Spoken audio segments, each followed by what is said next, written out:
Gajanan developers Pune यांच्याकडून आता पंढरपुरात इस्बाबी कलश मंगल कार्यालय येथे साकारला जातो आहे भव्य गजानन टॉवर 10 मजली ट्विन बिल्डिंगचा प्रकल्प। मजबूत आरसीसी फ्रेम रचना, पायांसाठी वायू प्रतिबंधक उपाययोजना, आयएस मानकानुसार भूकंप प्रतिरोधक आरसीसी रचना असलेल्या गजानन टॉवर मध्ये उपलब्ध आहेत अत्याधुनिक सुविधांनी युक्त 1022 स्क्वेअर फुटाचे 2 बीएचके फ्लॅट्स, सुशोभित प्रवेश कक्ष, सामायिक क्षेत्रासाठी अत्याधुनिक सुरक्षा यंत्रणा, लिफ्ट आणि सामायिक क्षेत्रांसाठी वीज बॅकअपची सुविधा, स्वतंत्र अग्निशमन यंत्रणा, 2 मजली पुरेशी पार्किंग व्यवस्था, प्रत्येक कार पार्किंगच्या ठिकाणी स्वतंत्र एव्ही चार्जिंगची सोय, सोलर वॉटर यंत्रणा, प्रत्येक सदनिकेसाठी इन्व्हर्टरची सोय।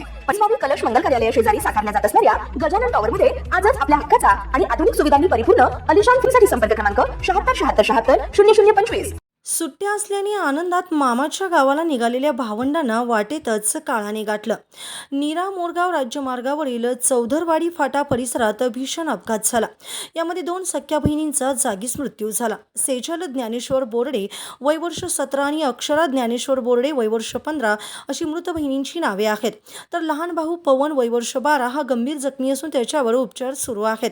या हृदयद्रावक घटनेमुळे फलटणसह मुरुम परिसरात शोककळा पसरली आहे। मिळालेल्या माहितीनुसार फलटण तालुक्यातील मुरुम येथून तिघे भावंडे इलेक्ट्रिक स्कूटीवरून शनिवारी सायंकाळी मामाच्या गावाला निघाले होते। बारामती तालुक्यातील मुर्टी हे त्यांच्या मामाचं गाव आहे।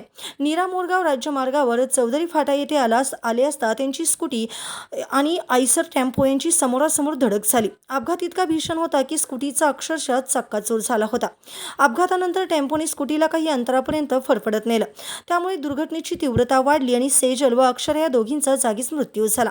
तर गंभीर अवस्थेत असलेल्या पवनला तातडीने बारामती येथे रुग्णालयात दाखल करण्यात आलं। प्रकृती चिंताजनक असल्याने पुढील उपचारासाठी त्याला पुण्यातील खाजगी रुग्णालयात हलवण्यात आलं। दरम्यान माहिती मिळताच परिसरातील नागरिकांनी घटनास्थळी धाव घेतली। अपघाताचं भीषण स्वरूप पाहून सगळेच हादरून गेले होते। याबाबत पोलिसांना कळवताच वडगाव निंबाळकर पोलीस घटनास्थळी दाखल झाले आणि त्यांनी टेम्पो चालकाला ताब्यात घेतलं, त्याच्यावर गुन्हाही दाखल केला। काही वेळापूर्वीच मामाच्या गावाला म्हणून आनंदाने निघालेल्या भावंडांसोबत भयंकर घडलं, त्यामुळे आई वडिलांनी नातेवाईकांचा आक्रोश हृदय पिळवटून टाकणारा होता। सेजल 12वीत शिकत होती तर अक्षरा 10वीत गेली होती। दोघीही अभ्यासात हुशार आणि सर्वांच्या आवडत्या विद्यार्थिनी होत्या। भविष्यात शिक्षण घेऊन एअर हॉस्टेस बनण्याचं त्यांचं स्वप्न होतं, मात्र नियतीने घात केला आणि कुटुंबावर दुःखाचा डोंगर कोसळला।